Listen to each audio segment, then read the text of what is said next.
as we promised from the beginning, this has been a little bit crazy and ambitious, but we're still here for it. Just a few more speakers and then our keynote to end our beautiful day. So please, as we get into our afternoon session, please welcome, on the topic of Eco-Index, Research Unleashed, a spin-off journey for public good and commercial benefit, John Reid from Quotient and Kiri Joy Wallace from Waikato University. Tēnā kōrua. Big hand, big hand.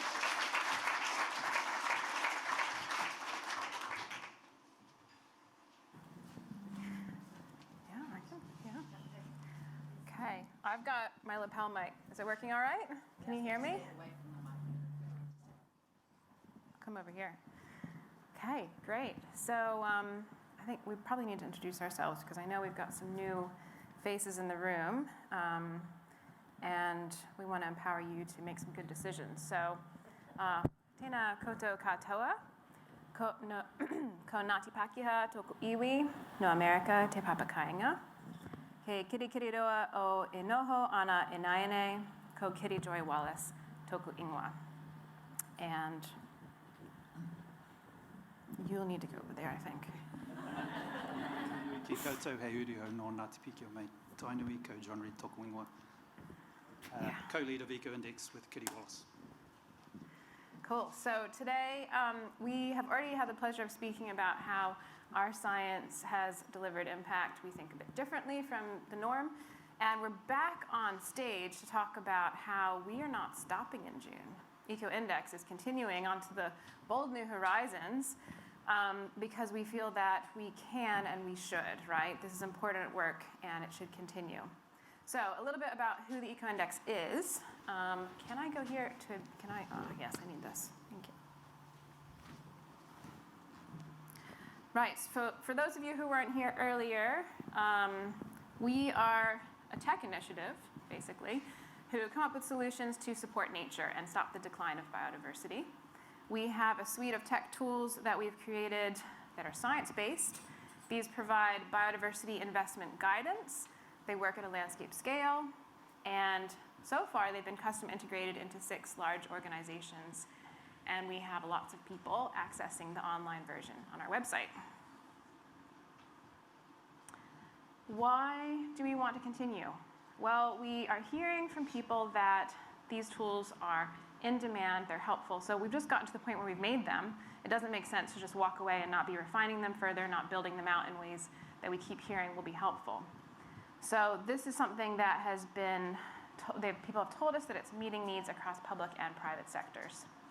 Some of the ways in which these tools provide biodiversity data requirements for various needs are farm environment plans, biodiversity credit verification, council spatial planning, ESG reporting, and there are a lot of other reasons that people need biodiversity data. So our toolkit addresses these requirements to guide decision-making for those of you in that space who need to make some decisions. So I'll just talk a little bit about our spin-off journey at a high level and then hand it over to John to kind of drill down a little bit to some of the key steps. So our initial funding has been from BioHeritage. It's been a wonderful, wonderful start.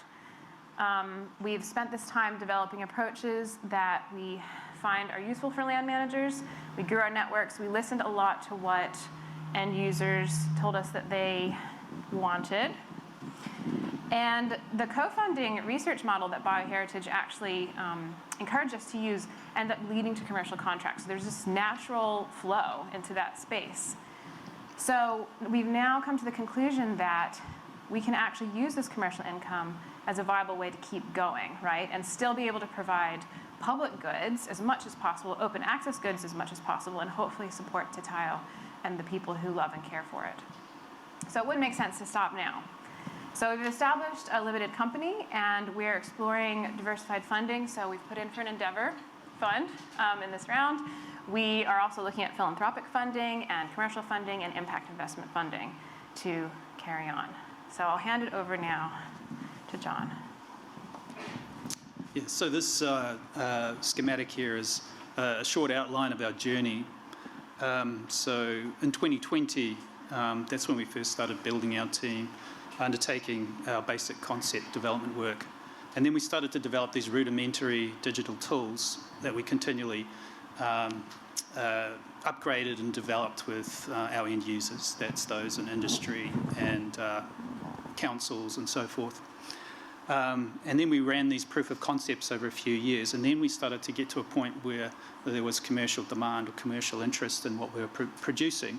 So then we started to engage with the commercial sector, particularly various farming industries, and particularly to look at broad spatial planning of where biodiversity or ecosystem reconstruction needed to occur across landscapes to encourage biodiversity enhancement. And that enabled over time to us to come up with 9 digital products that have been continually refined and developed to fit various contexts across using the same data sets but applying to multiple different users. Since then, since 2024, as Kiri's just outlined, we're now speaking to a number of different investors and others that are interested in using the toolkit we've developed.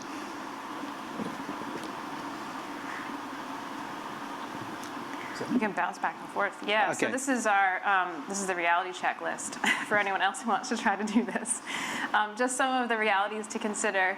So first of all, we found that even though we do call ourselves a research team, researchers are not the only people who need to be in this team if you're going to make this journey. You need to have people who have commercialization experience to be able to pull this off. Yeah, we were fortunate of having sort of engineers and so forth within the team that had also had experience in product development within industry.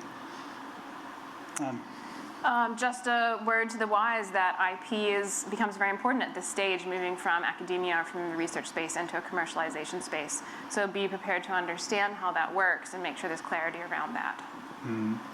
In particular, IP gets held by institutions and held on pretty tight, as we're all probably aware, and then the ability then to take that into some sort of useful format is very difficult, and investors won't come along to support you unless you've released it from those organisations in some sort of useful way.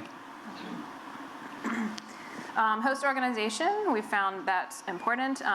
We have been very grateful for BioHeritage's active support of us going on this journey. I don't think we could have done it without it, actually. So making sure that you connected in with an organization that's okay with this bridging of the worlds between research and commercialization. Just in terms of resilience, we can all see the current situation at the moment, political volatility, things shift and change all the time, economies go up and down, and so building that resilience and having backup plans to get you through tough periods. And patience, right? We probably can all identify with this, that if you want to catalyze change, especially any sort of actual paradigm shift, you need to be really patient in the work you do and taking people on that journey with you and letting them have input on the journey too. This is a big one. Innovation is complex. So we, as a team, would come up with what we thought were really good ideas. It took a lot of socialisation with new ideas for people to get those ideas, 3 or 4 sessions, whether it's a corporate entity or a public institution, socialisation of the ideas, particularly because, scientists are inventors, they're creative in many ways. So how, taking that into those situations takes quite a lot of time and endurance. To get ideas across. Networking is incredibly important. So having those champions who can reach out for you on your behalf. So that we've had that within BioHeritage, but also in so many different other organizations that have supported us and who believe in us. And that helps us believe in ourselves to be able to carry on.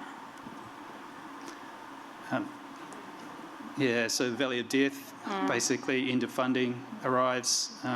What have you got in place to keep yourselves going? We started thinking 2 years out about what we're going to do at the end of the program, started to try and plan for that just because we loved the team so much, having so much fun of what we were doing. We really wanted to keep it going. So how do we transition through that period?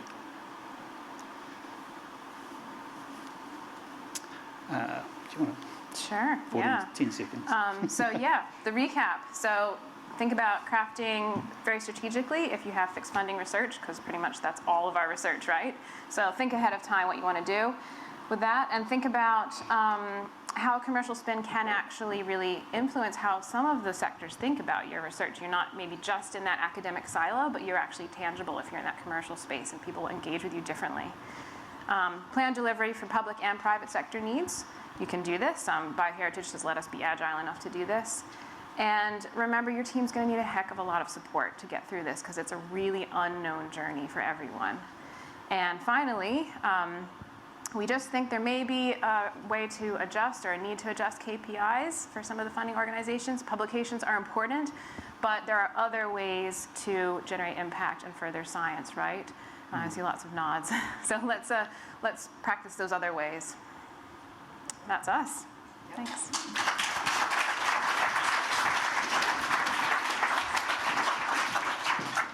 Tēnā korua, Dr. Kiri Joy and Dr. John. Nice to get a reference to Valley of Death, biblical and Coolio reference. So, very nice way to start our afternoon. I nei ka huri te titiro ki tēnei kaupapa kōrero, social ecological relationships driving ecosystem regeneration. And to speak to this, please welcome Danielle Shanahan, Zealandia, and Joanne Clapcott from the Cawthron Institute. Tēnā korua.